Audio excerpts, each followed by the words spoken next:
there, very good evening and a warm welcome to the news live on Rupavahini Channel I. I'm Sharon Mascarenhas. Good evening, I'm Clifford Richards. First of all, we'll take a look at the headlines. Severe damage to India and Bangladesh from Cyclone Amphan. The impact to Sri Lanka is expected to reduce from tomorrow. Balanguda town inundated after 82 years. Reports on more than 12 multi-day trawlers that left from Kudavela Fisheries Harbour swept away towards Indonesia. Attention of the government drawn to provide relief for Pandol designers. Today is the third day of the hearing of the petitions challenging the election date. A separate attorney represents member of the Election Commission, Ratnajeevan Hool. The confirmed cases of global COVID-19 infections passed the 5 million mark.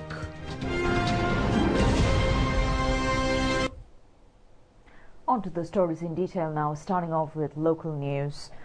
Influence on the weather of the island by the cyclonic storm Amphan is expected to reduce from tomorrow. The cyclone is presently moving further north-northeastwards away from the island at present. Balanguda city was inundated due to the overflowing of the Doravala river after 82 years.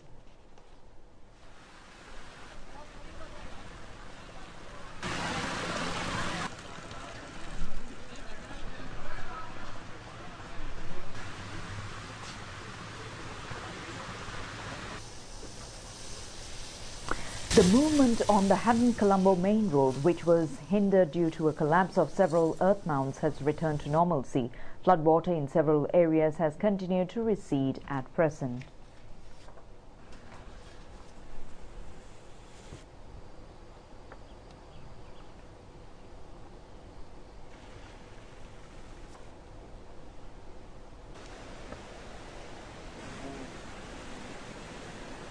A vegetable farm in Bagaman-Talawa area has been completely destroyed due to the overflowing of the Kesel-Gamoya. The bridge at the entry road of Dikkoya-Daravala estate has been destroyed due to the overflowing of the Dikkoya.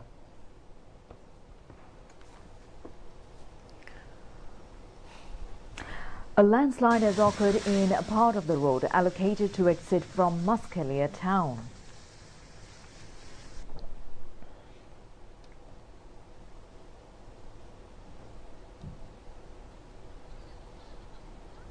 Buildings of the primary section of Garavila Demala Mahavidyalaya has been severely damaged due to the overflowing of the Markelia Oya.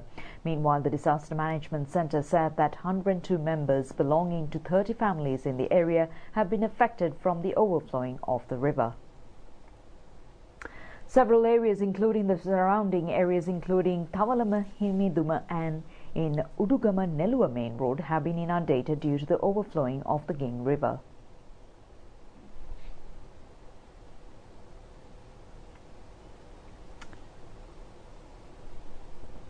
Dry rations and housing equipment were distributed to 68 families displaced in Maranagolla village in Giriulla due to the overflowing of Ma Oya.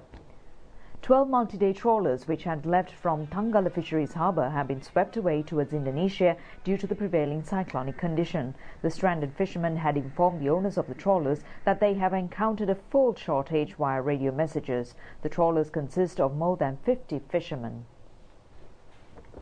The Met Department has said that the Amphan cyclone expected to move across Bangladesh coastal line. Showers of thunder showers expected to occur in several parts in the southern, western, Sabargamua, central and northwestern provinces due to the effects of the cyclonic condition. Also, fairly heavy showers around 75 millimeters can be expected in Aurelia, Kaluthara, Ratnapura, Kegol, Gaul and Mathura districts. Winds will be southwesterly in the sea areas around the country. Winds up to the speeds between 40 to 50 kilometers per hour will be gushed across the country at times during the day. Wind speed can increase up to 60 kilometers per hour at times in certain sea areas. The sea areas around the island can be fairly rough, with the sea waves towards the coastal area could rise up to a height of 2 to 2.5 meters. The sea belts extending from Puttalam to Trincomalee via Kankatsanthore and Gaul to Puttawil via Hambantota will be rough at times. Accordingly, the naval and fishing communities have been requested to be vigilant in this regard. National Building Research Organization has said that landslide risk still prevail in several districts. Centre Pradeep Kodipilli made these remarks over the prevailing inclement weather conditions in the country.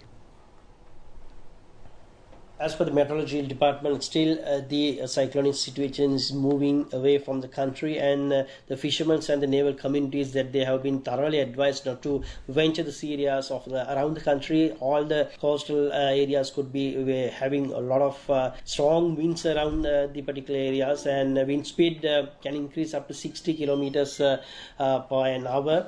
At times in the areas in extending the Mana to Trincomalee via Kankasanture and the Gaul and Porterville via Hambantota. So wind speed could also be reaching 100 to 150 kilometers per hour, and gusting speed could also be 180 kilometers per hour. So at the Bay of Bengal area, so that people need to be very vigilant with that particular situations, and the fishermen and naval communities are thoroughly been advised not to venture these areas as mentioned.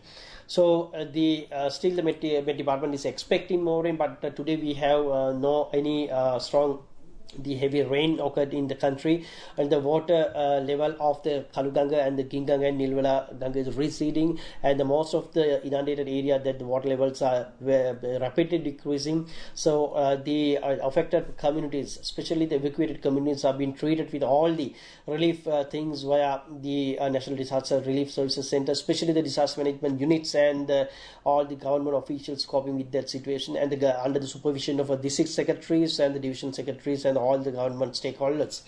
Still being extended by the National Building and Research Organizations over the possibility of landslide in Gaul, Matale, Ratnapura, Kalutara, Matara, Colombo, Kegol, Kurunagala, Kandy and Nurelia.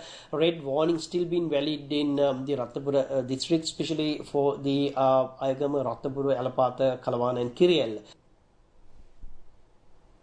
And a quick look at the weather situation in the region. Ferocious wind and rain is lashing parts of eastern India and Bangladesh as cyclone Amphan makes landfall.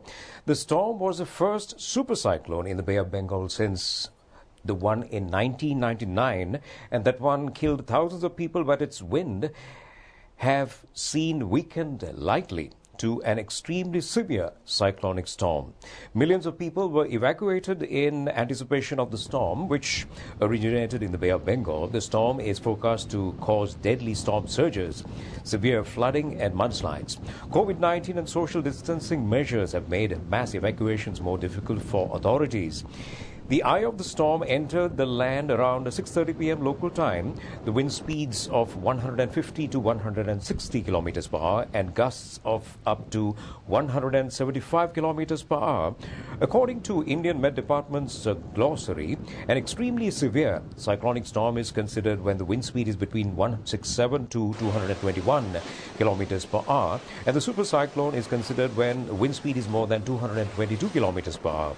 Officials in Bangladesh fear it will be the most powerful storm since Cyclone Sidr that killed about 3,500 people in 2007. Cyclone Amphan began hitting the suburbans and also the mangrove area around the India-Bangladesh border this afternoon, and is forecast to move north and also northeastwards near the major city of Kolkata in India's West Bengal state.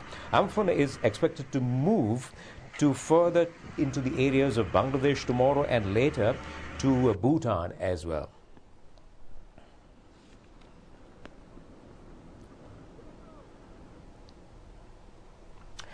President Gotabaya Rajapaksa called on the Uttaritara Mahanayaka Agga Maha Pandita Mahaupadhyaya Venerable Kotugoda Dhammavansa Thera today. Mahasangha chanted Pirit and invoked blessings on the President following his visit to the Dharmapalarama Vihara in Mount Lavinia. Visiting the temple this morning, the President inquired into the health condition of the Nayaka Thera and engaged in pleasantries. The Venerable Kotugoda Dhammavansa Mahanayaka Thera and Mahasangha chanted Pirit to bless the President. President Rajapaksa was presented with a copy of the book Kotugoda Dhammavansa Mahanayaka Hamuduru, written by a senior journalist and former sub-editor of Siluvina, Upali Samarasinghe. In addition, Sri Lanka Amarapura Mahanikaya Viharasthana Namavaliya, which was edited by the secretary to the Sri Lanka Amarapura Nikaya Abhivruddhi Dayaka Sabha, former Minister R.A.D. Sirisena, was also presented to the President. Prime Minister Mahinda Rajapaksa also called on the Venerable Kotugoda Dhammavansa Mahanayaka Thera today. Kotugoda Dhammavansa Mahanayaka Hamuduruwa and Sri Lanka Amarapura Mahanikaya Viharasthana Namavaliya books were presented to the Prime Minister during his visit. Subsequently, the Premier made these remarks to the media. The Prime Minister said that the government is responsible in protecting the children in schools. He said that offices and other places have been opened for their respective functions thus far. He said that around 30 to 50% of employees also attend work accordingly. He said that the government has controlled the present situation in the country to a great extent, except for the situation raised within the Sri Lanka Navy. However, the Premier said that the existing issue in the Sri Lanka Navy has also been controlled. Meanwhile, responding to a question raised over the elections, he said that the date to hold the election will be decided by the court. He also emphasized on the importance of holding the elections to safeguard democracy in the country, while pointing out that convening the previous parliament is a futile attempt. He said that the government has taken measures at this juncture without the parliament. Responding to a question posed over the electricity and water bills, the Premier said that the government has already taken steps to extend relief for the public in this regard. Meanwhile, the Premier also said that the Elections Commissioner has informed not to distribute the 5,000 rupee allowance to the affected people. Meanwhile, the police have said that more than 60,000 curfew violators have been arrested across the country, while seizing over 17,000 vehicles thus far. The island-wide curfew was imposed as a step to control the spread of the coronavirus. According to a statement issued by the police, a total of 60,425 persons have been taken into custody for violating curfew orders. During the 24-hour period till 6 a.m. today, a total of 660 curfew violators have been arrested, while 256 vehicles have been taken into police custody. The police headquarters has stated that legal cases have been filed against 17,193 for violating curfew laws, while 6,480 of them have been penalized. Prime Minister Mahinda Rajapaksa said that he will intend to hold discussions and find solutions on the problems and difficulties faced by the people engaging in the fields relevant to wedding planning due to the COVID-19 pandemic. The Prime Minister made these remarks during a meeting held with the representatives of the relevant fields at the official residence of the Prime Minister in Vijayarama Road.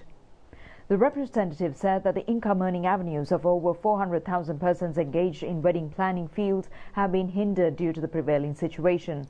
The representatives have further said that they have faced the numerous difficulties as their revenue-earning avenues have been averted.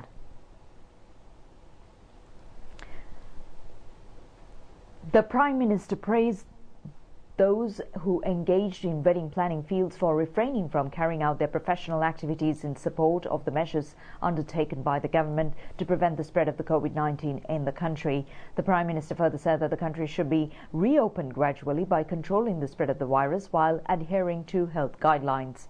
The Prime Minister further said that necessary solutions will be given on the problems and difficulties faced by the people engaged in the fields relevant to wedding planning due to the COVID-19 pandemic without causing health issues.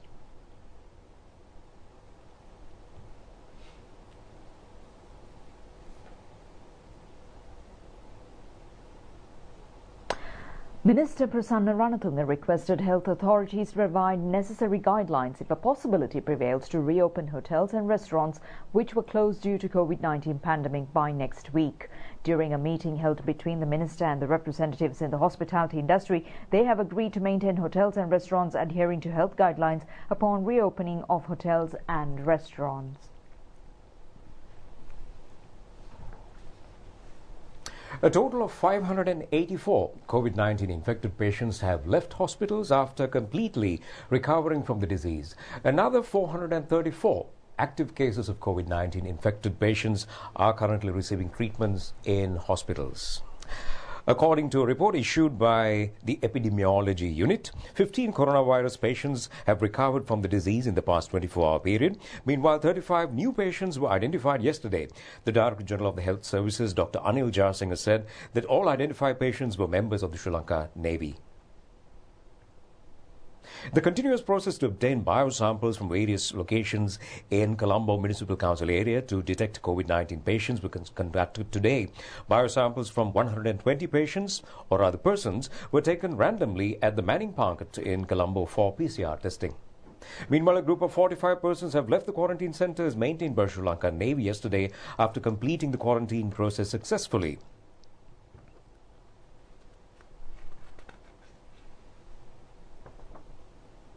There's another group of 54 persons leaving quarantine centre maintained by the Sri Lanka Army at the University of Moratua in Diagama, Homagama, today after completing the quarantine process successfully.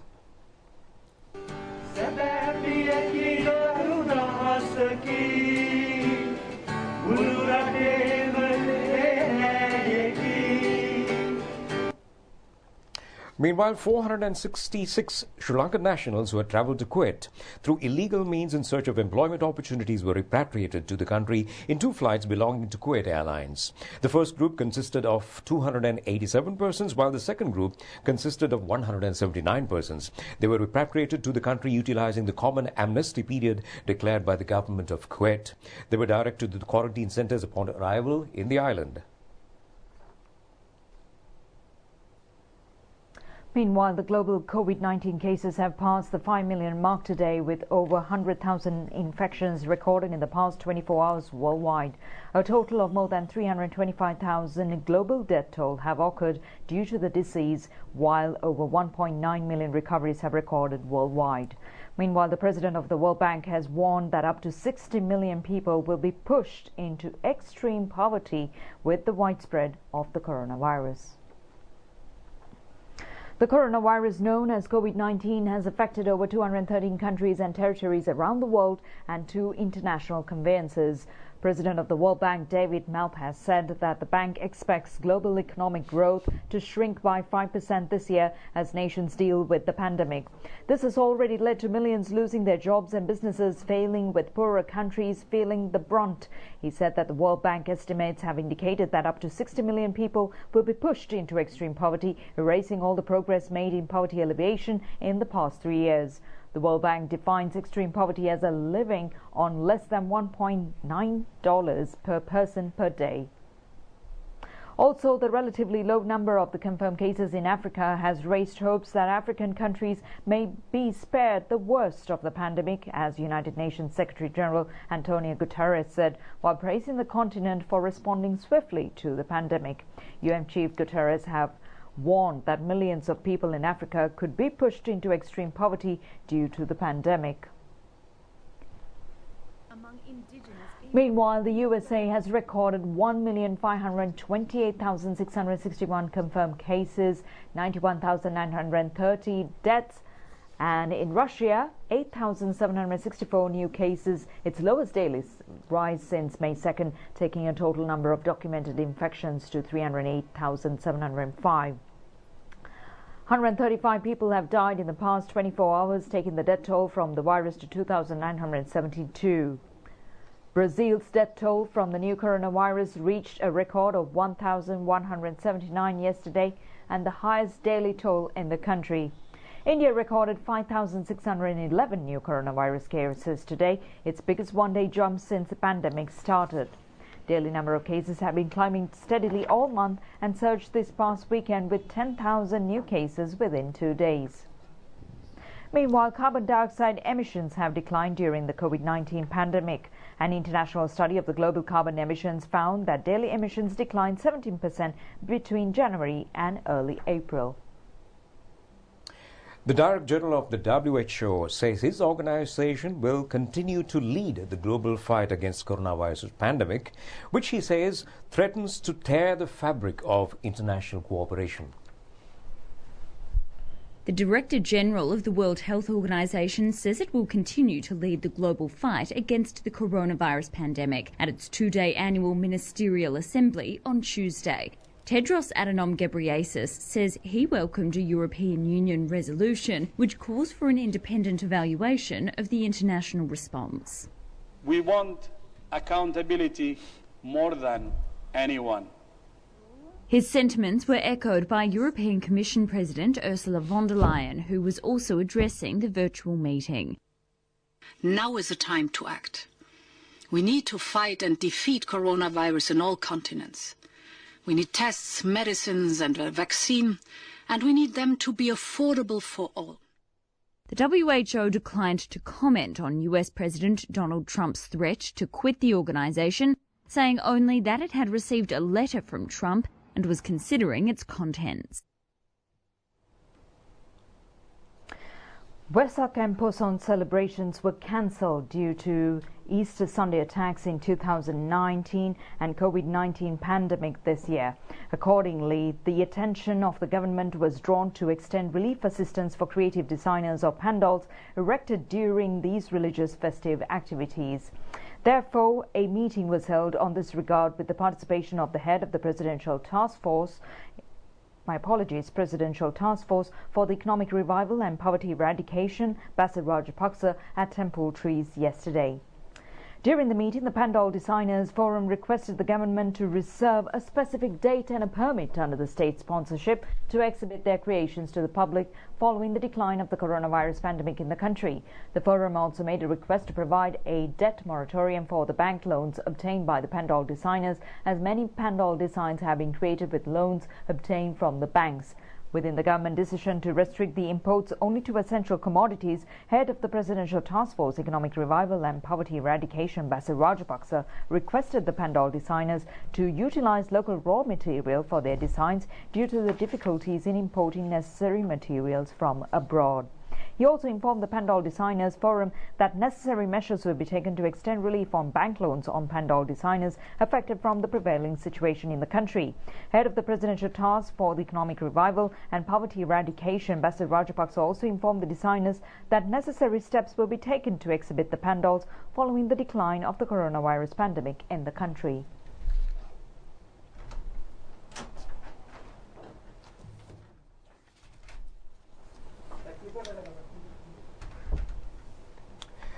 And moving on with more local stories, the hearing of the petitions filed with the Supreme Court challenging the date of the election was postponed for the third time today.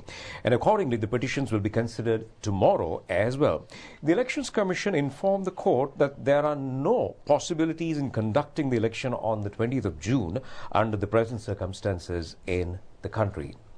President's Counsel Salih Perez, representing the chairman of the Elections Commission, Mahinda Deshapriya, and Commission member Nalin Abesekara made these submissions to court when the petitions were taken up for hearing today. President's Counsel Salih Perez said that the Elections Commission was compelled to postpone general election, expected to be conducted on the April 25th to the June 20th due to the COVID-19 pandemic situation in the country. Through the process to accept the nominations was already commenced. He also pointed out that the controversial situation erupted over the acceptance of nominations on the 17th and 18th and also the 19th of March. Yet he said that this matter has no legal base, as district secretaries or the secretariats and the public sector offices were opened, and these 3 days were declared as special holidays. Attorney at Law Hastika Devendra, representing Elections Commission member Professor Ratnajeevan Hool, informed the court that the acceptance of nominations on these 3 days was illegal.